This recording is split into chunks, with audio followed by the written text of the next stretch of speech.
मोहतरम नाज़रीन व सामिईन, ये वीडियो जो आपने देखी ये आसाम की है और इसका सारा मुद्दा यह है कि एक मौलाना साहब एक निजी घर में कुरान की तालीम दे रहे थे। छोटे छोटे बच्चे आकर वहां पर पारे सिपारे कुरान पढ़ लेते। जो हिंदूवादी संगठन है वहां पर वो आया, उसने हंगामा किया, पुलिस बुलाई और ये इल्जाम लगाया कि यहां पर लोगों को कट्टरपंथी बनाया जा रहा है, जिहाद की तालीम दी जा रही है। यहां पर ये इल्जाम लगाया उनके ऊपर। और देखो ये भी वीडियो में आपने देखा कि पुलिस मौलाना साहब को गिरफ्तार करके ले गई, अपनी गाड़ी में बैठा करके ले गई, पूछताछ हुई थाने में ले जा करके। अब दो चीजें हैं। पहली चीज तो यह है कि ये हमारे मुल्क का कानून है, मुसलमानों का राइट है कि वो अपने धर्म की तालीम कहीं भी बैठकर दे सकते हैं, अपने घर में बैठ कर दें या अपने मस्जिद में बैठ कर दें या अपने मदरसे में बैठ कर दें। ये मुसलमानों का राइट है और ये मुसलमानों का राइट हमारे मुल्क भारत का जो आईन है उसने दिया है। किसी को कोई तकलीफ नहीं हो रही, किसी को कोई परेशानी नहीं हो रही। तो जब मुसलमानों के पास ये राइट है जो हमारे मुल्क का संविधान और कानून है, तो फिर घर में पढ़ने पर पढ़ाने पर आपत्ति क्यों हो रही है भाई आपको? एक सवाल है। एक पहली बात तो ये है भाई, मैं अपने घर में बैठकर अपने बच्चों को कुरान पढ़ा रहा हूं, अपनी मजहबी तालीम दे रहा हूं, उनकी तरबियत कर रहा हूं, उनको शरीयत सिखा रहा हूं, उसको इस्लाम सिखा रहा हूं। तो जिस तरीके से हिंदी पढ़ाने पर, हिंदी ट्यूशन पढ़ाने पर कोई आपत्ति नहीं है, तो कुरान की तालीम देने और दिलाने पर आपत्ति क्यों हो रही है? क्या ये कानून खत्म कर दिया गया है मुसलमानों के लिए? क्या ये राइट मुसलमानों से छीना जा रहा है या मुसलमानों से ये राइट खत्म कर दिया गया है? ये मुसलमानों का अधिकार है, यह अधिकार छीना जा रहा है या छीन लिया गया है? ये पहली बात तो ये है।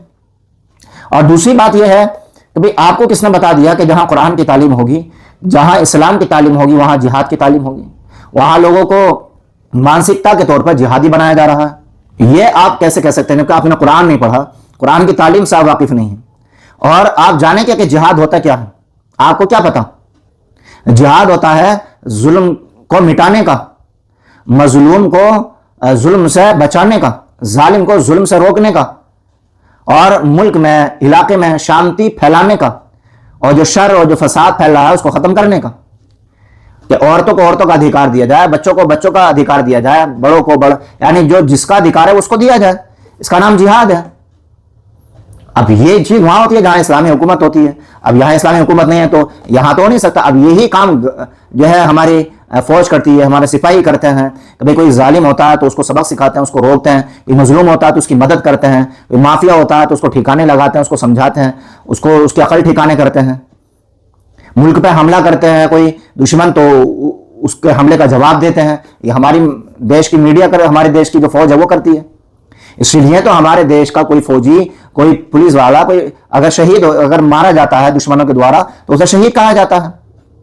तो जिहाद किसको कहा जाता है ये तो अभी आपने इसकी डेफिनेशन को जाना ही नहीं है। जिहाद तो नाम है उसका कि अगर कोई गुनाह को सता रहा है, कोई किसी को सता रहा है तो उसकी सताने वाले के अकल ठिकाने लगाएगा।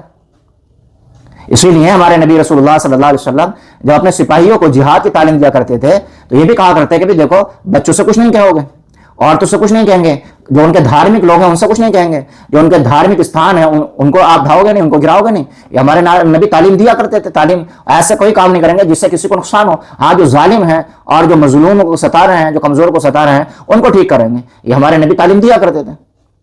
तो हमारे मुल्क आसाम ये हमारे मुल्क का एक हिस्सा है, एक रियासत है और वहां पर ये एक दिलों को तकलीफ देने वाली घटना सामने आई है। अफसोस की बात यह है कि मुसलमानों के राइट छीनने की बात होती है। भाई कुरान की तालीम देना, दिलवाना ये मुसलमानों का अपना राइट है। आपको शक हो रहा है तो आप जाइए मौलाना साहब से सवाल कीजिए, बच्चों से सवाल कीजिए, आप उस शक को दूर कीजिए, गलतफहमी को दूर कीजिए। तो बड़ा अफसोस हुआ इस वीडियो को देख करके।